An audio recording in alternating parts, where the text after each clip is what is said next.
Muy bien. Este video se intitula Nuevo aire y nuevo mar, ¿sí? Vamos a ver cómo el Génesis se habla de la creación de la expansión, hebreo raquía, algunas traducciones lo vierten firmamento. La mayoría de traducciones modernas ya lo vierte o lo traduce como expansión y el nuevo mar, ¿sí? La Biblia empieza hablando de la creación de esa expansión y te habla de otra expansión en la nueva creación en sentido figurado.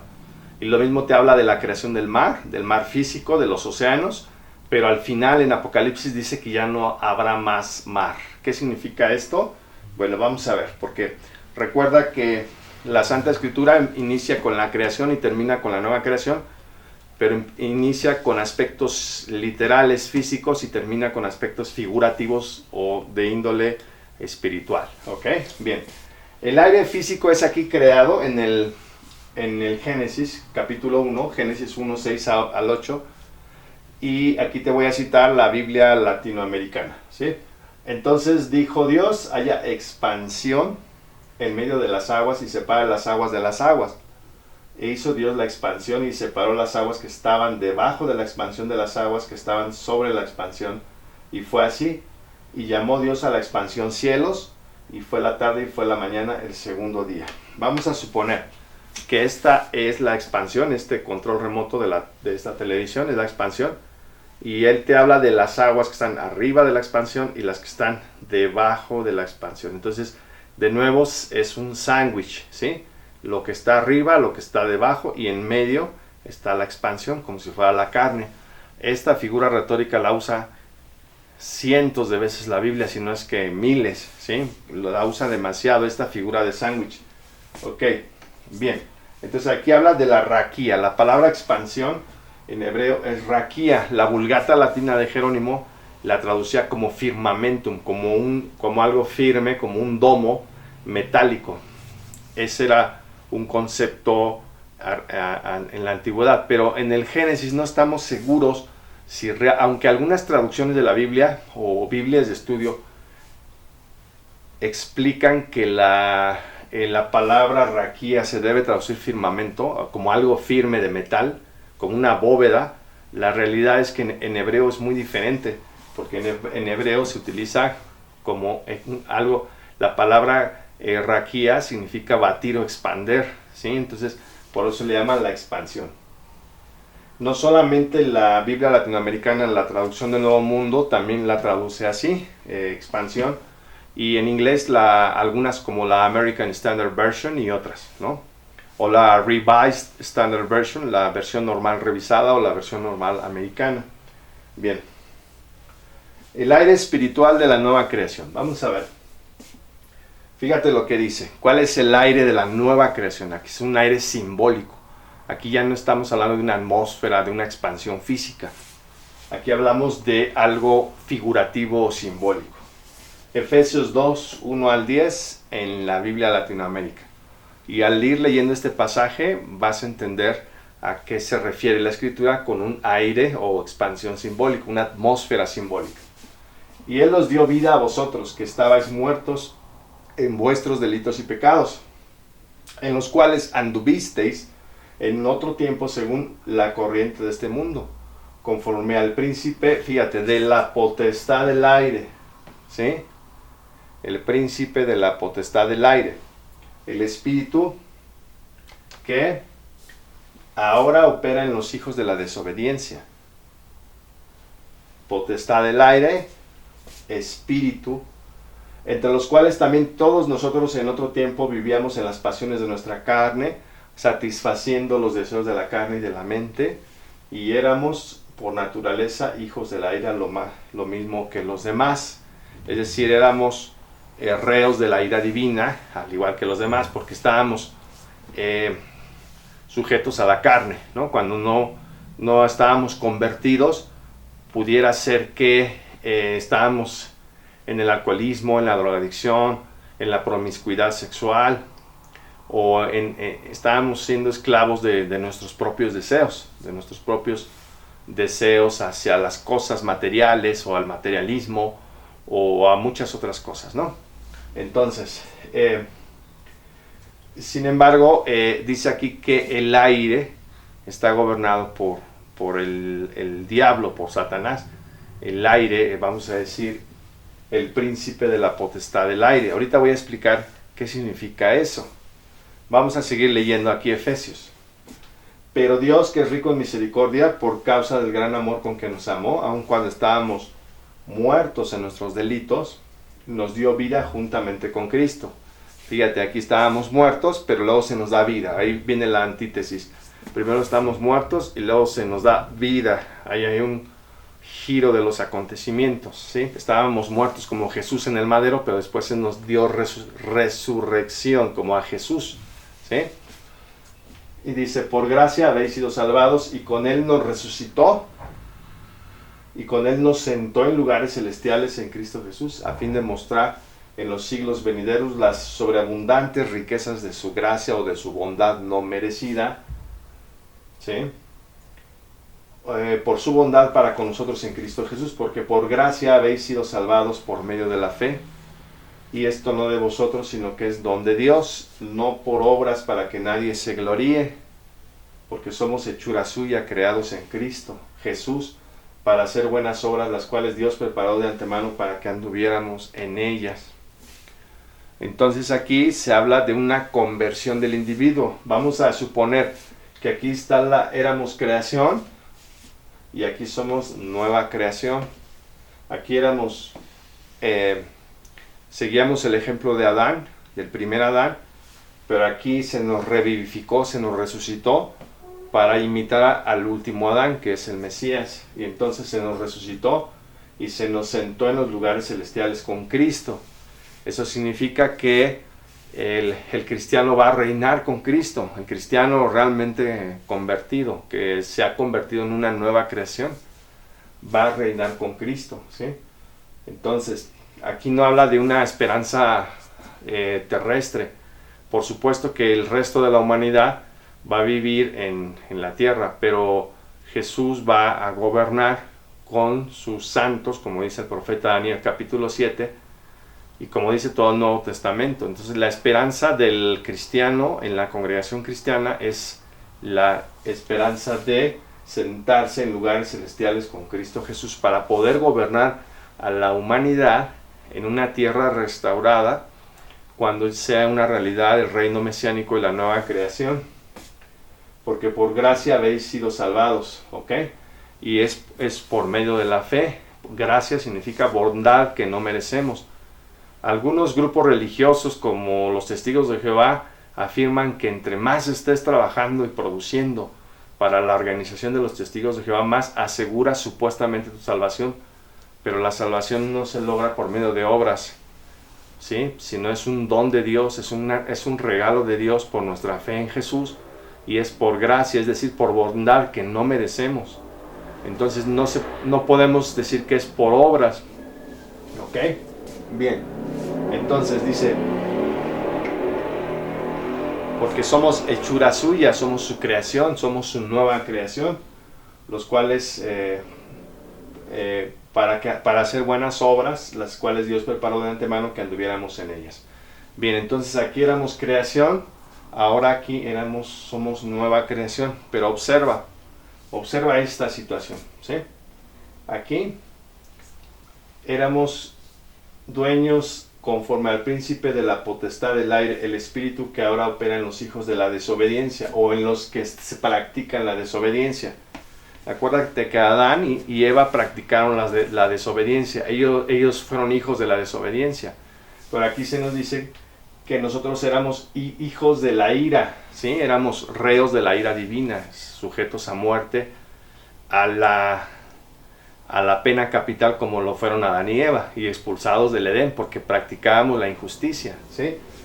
Pero aquí, por causa del gran amor con que Dios nos amó, aun cuando estábamos muertos en nuestros delitos, Dios nos resucitó, nos vivificó, ¿sí? Aquí está diciendo que el cristiano experimenta exactamente el mismo procedimiento que Jesucristo, pero en sentido figurado. Jesucristo fue clavado en el madero de tormentos y después fue resucitado. Nosotros morimos para este mundo, pero somos resucitados para una nueva vida espiritual en Cristo, para hacer una nueva creación, ¿sí? Y de esta manera nosotros lo hacemos por las riquezas de su bondad inmerecida, de su gracia, no por obras. Entonces, antes éramos del espíritu de este mundo, ¿sí? La potestad del aire, el espíritu que ahora opera en los hijos de la desobediencia. ¿Quién es el príncipe de la potestad del aire? Pues es Satanás.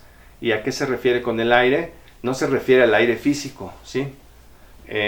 Hace varios siglos se creía que Satanás provocaba las tormentas, los relámpagos, y que todo eso era provocado por demonios en base a este versículo, de que era el príncipe de la potestad del aire. Entonces, si el cielo tronaba, era Satanás, porque él dirigía los demonios del relámpago y del trueno y de las tempestades y los huracanes, los tornados, las tormentas, se entendían literalmente. De hecho, cuando empezó a desarrollarse la ciencia, pues empezaron en debate con los que creían en este versículo, en una interpretación literalista de este versículo, pero este versículo está hablando en sentido figurativo, no está hablando de que el diablo esté gobernando todos los fenómenos meteorológicos. Lo que está diciendo el versículo es que lo que respira la gente, o sea, por ejemplo, ¿qué es lo que rodea a la gente? Ve chicas, por ejemplo, con minifalda, mujeres, hombres tatuados, ¿no? Matrimonios que se están desintegrando, chicos jóvenes que se empiezan a entregar a la drogadicción.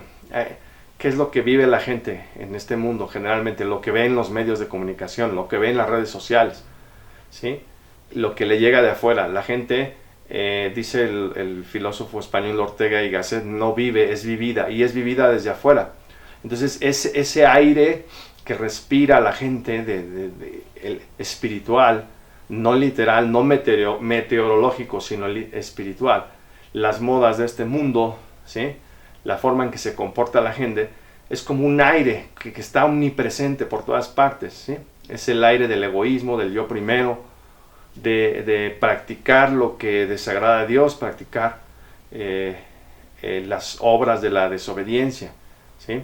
Entonces ese aire mortífero es el que es la expansión, por decirlo así, que va a ser eliminada. Recuerda que en Génesis se hablaba de la expansión, las aguas que estaban arriba, las aguas que estaban abajo. Entonces ahí esa expansión está hablando del el cielo atmosférico, del aire, y entonces ese aire va a ser eliminado desde el momento en que nosotros nos convertimos en una nueva creación. Es como si ya no pertenecemos al aire o a la expansión o a la raquía de este mundo, sino que ahora pertenecemos a una nueva esfera de asuntos, porque ya no nos gobierna el aire dirigido por este mundo, sino el aire del Espíritu de Dios, de la nueva creación del Espíritu Santo, ¿sí? Básicamente ese es el paralelismo que hay entre uno y otro. Bien, entonces ahora vamos a hablar del mar físico, porque acá en Génesis dice que Dios creó el mar, los océanos y lo seco, y luego más adelante dice que ya no habrá más mar. ¿Qué significa esto? Bueno, el mar físico es creado. Fíjate lo que dice Génesis 1:9 al 13 en la Biblia Latinoamérica. Entonces dijo Dios: júntense en un lugar las aguas que están debajo de los cielos, y que aparezca lo seco. Y fue así, y llamó Dios a lo seco tierra, y al conjunto de las aguas llamó mares. Y vio Dios que era bueno, y dijo Dios: produzca la tierra vegetación, hierbas que den semilla, y árboles frutales que den frutos sobre la tierra según su género, con su semilla en él. Y fue así, y produjo la tierra vegetación, hierbas que dan semilla según su género, y árboles que dan fruto con su semilla en él según su género. Y vio Dios que era bueno, y fue la tarde y fue la mañana, el tercer día del periodo creativo. Entonces aquí, fíjate cómo la palabra de Dios está llevando a cabo todo. Dios dijo, por medio de la palabra fue hecho todo, por medio de la palabra de Dios. Sin la palabra de Dios no fue hecho nada, dice el prólogo al Evangelio de Juan 1:1 al 18, refiriéndose al verbo Jesús. Entonces, dice aquí que llamó a Dios a lo seco tierra, y a la reunión de aguas llamó mares, ¿sí? Y entonces la tierra produjo tres tipos de vegetales: el pequeño, el mediano y el grande. El pequeño sería vegetación, hierbas que dan semilla y árboles frutales, ¿no? Entonces, hierbas, vegetación y árboles frutales. Es una taxonomía o clasificación tripartita de los seres vivos en base a su tamaño: lo pequeño, lo mediano y lo grande, ¿no? Es una taxonomía muy simple.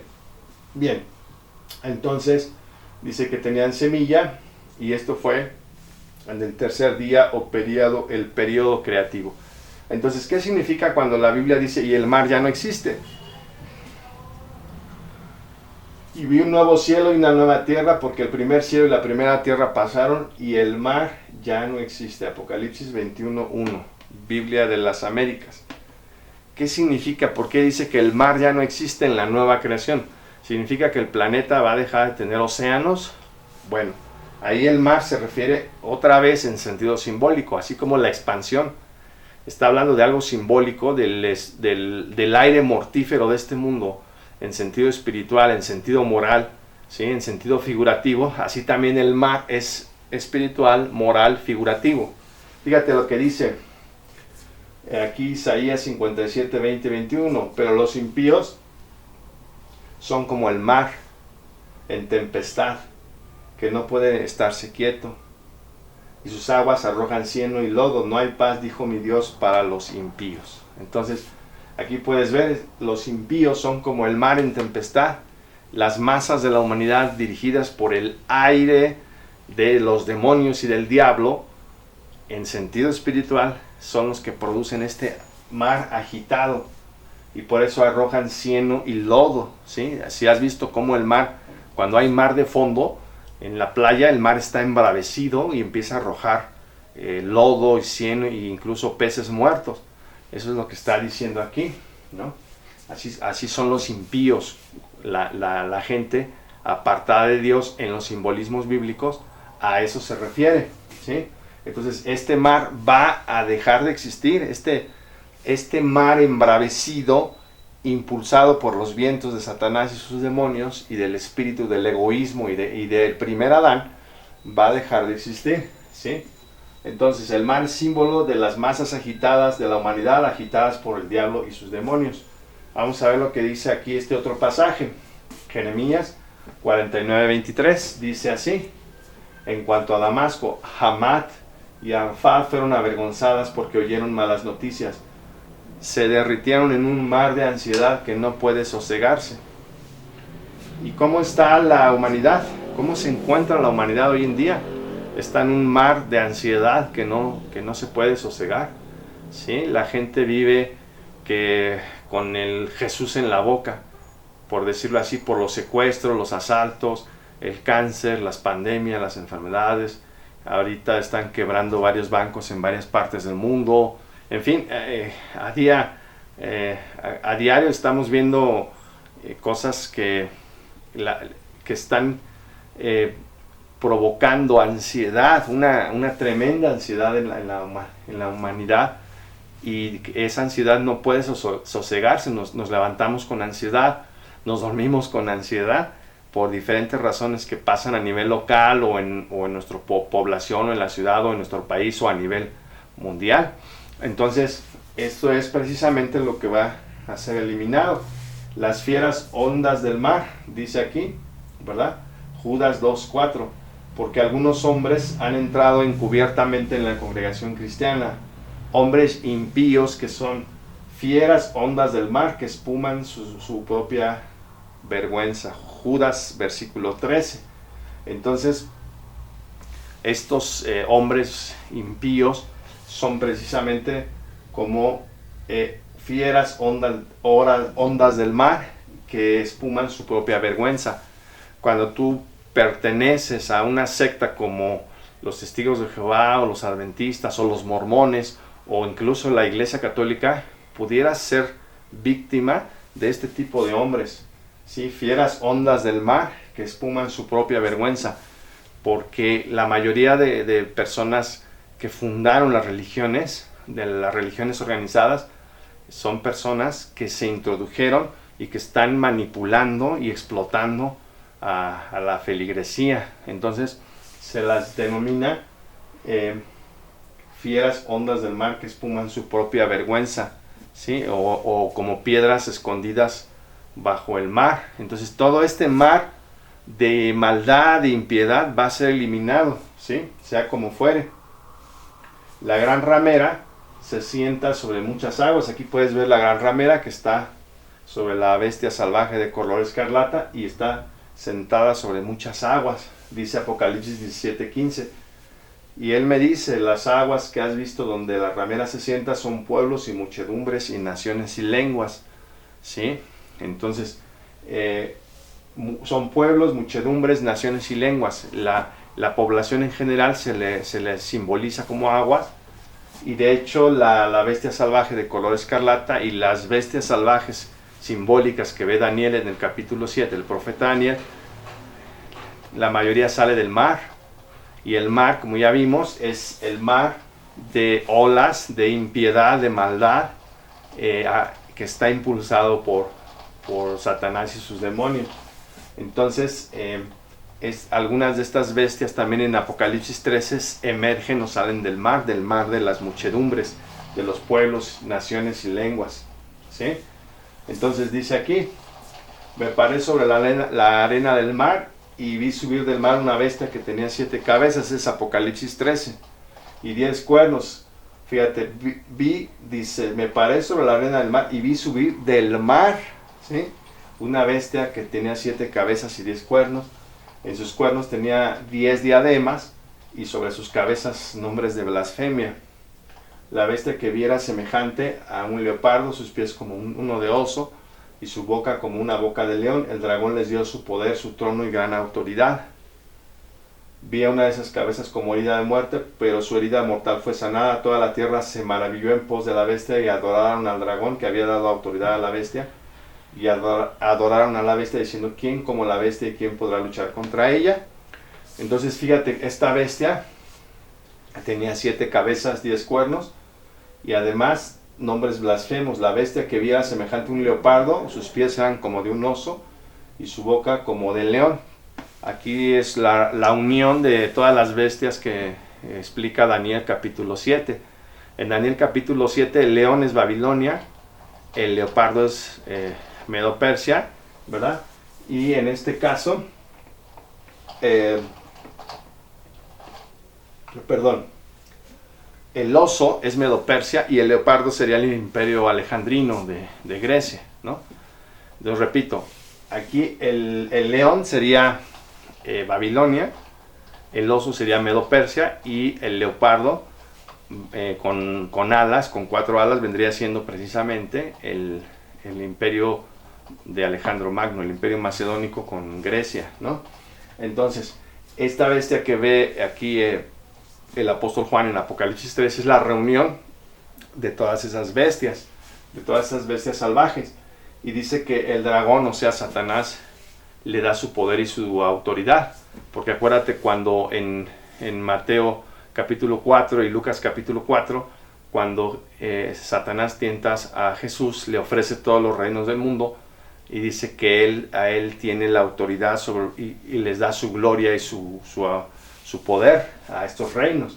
Entonces por eso dice, el dragón le dio su poder, su trono y gran autoridad, ¿sí? Entonces esta bestia, aquí puedes ver, ¿no? 1, 2, 3, 4, 5, 6, 7 cabezas y 10 cuernos, y tenemos ahí precisamente la gran ramera. En este caso, en Ezequiel 16 se menciona que el pueblo de Israel se prostituyó como una ramera y que se olvidó de su Dios Yahvé, porque era el pueblo de Israel como la esposa de Yahvé, y fue y se prostituyó al adorar a otros dioses y al llevar a cabo alianzas políticas con los gobiernos circunvecinos, con los egipcios, con los sirios, con los asirios, con los babilonios, etc. Entonces, esta ramera también hace alianzas políticas y también lleva a cabo una apostasía, una idolatría, ¿verdad?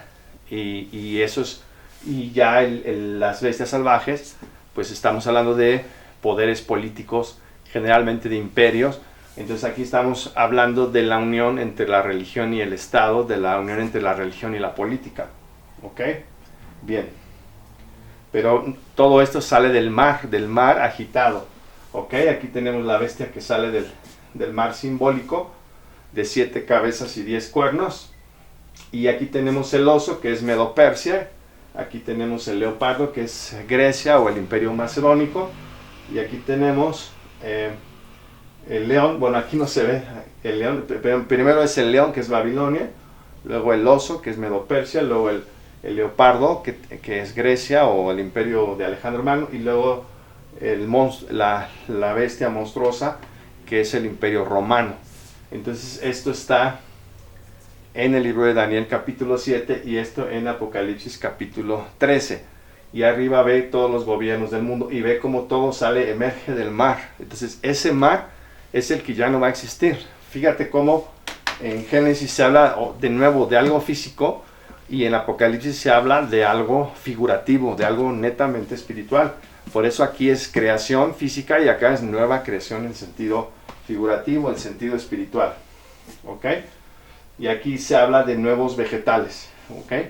Entonces, los nuevos vegetales, fíjate lo que dice, porque también en el tercer periodo creativo Díaz dice que se crearon los vegetales. ¿Recuerdas? La hierba, la vegetación y los árboles frutales, esa taxonomía tripartita. El chiquito, el mediano y el grandote. Fíjate lo que dice aquí. La traducción del Nuevo Mundo, Salmo 37, 1 y 2. No te muestres acalorado a causa de los malhechores. No envidies a los que hacen injusticia, porque como hierba rápidamente se marchitarán, y como hierba verde nueva se desvanecerán. ¿Sí? Entonces aquí se está hablando de los malvados como si fueran hierba que se marchita rápidamente. Dice Santiago 1:11 en la Biblia de las Américas: porque el sol sale con calor abrasador y seca la hierba, y su flor se cae, y la hermosura de su apariencia perece. Así también se marchitará el rico en medio de sus empresas. Entonces observa que aquí en Santiago se habla también de una vegetación figurativa, en este caso el rico. Dice aquí el Salmo 92:7 en la Biblia de las Américas, que cuando los impíos brotaron como la hierba y florecieron todos los que hacían iniquidad, solo fue para ser destruidos para siempre. Entonces esa hierba, esa mala hierba, ya no va a estar en la nueva creación. ¿Ok? Entonces ya no va a haber ese mar de impiedad, de maldad,